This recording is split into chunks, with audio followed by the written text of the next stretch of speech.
Take 14. What is a KNN algorithm? The KNN algorithm, its job is to classify a data point. So what does classifying mean in our case? Basically, what's our data point? Our data point is going to be these three variables here. So let's say a user writes a quiz. Now we are going to know how many hints did they use, how much time did they spend, and how many answers did they get correct. So these are the input values. The job of the KNN algorithm is to take these three values and simply return a level 1, 2, or 3, because that's what we want to know. We want to classify them as a level 1, 2, or 3. So that's the job of the KNN algorithm. So the first thing a KNN algorithm needs to do this is a set of trained data.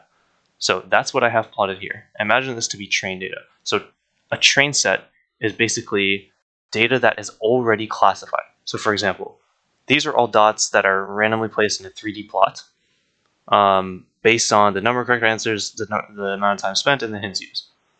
So it's important, if you see the color, you'll see that it's already classified as level 1, 2, or 3. It already has that classification. So the train set is important to the algorithm because it needs this in order to actually determine what are the k nearest neighbors. So what happens is when a user writes a quiz, we have hints used, we have time spent, we have correct answers. What it will do is it will take this and it will plot itself a dot somewhere amongst the train set. So let's say we just plot a dot somewhere here. So this is our input. So what we need to do is, or what the algorithm needs to do, is classify this as either level 1, 2, or 3. So how does it do it? What it will do is it will look for the k nearest neighbors. So what's k? K can be any number. So let's just say, for example, we'll let k equals 10.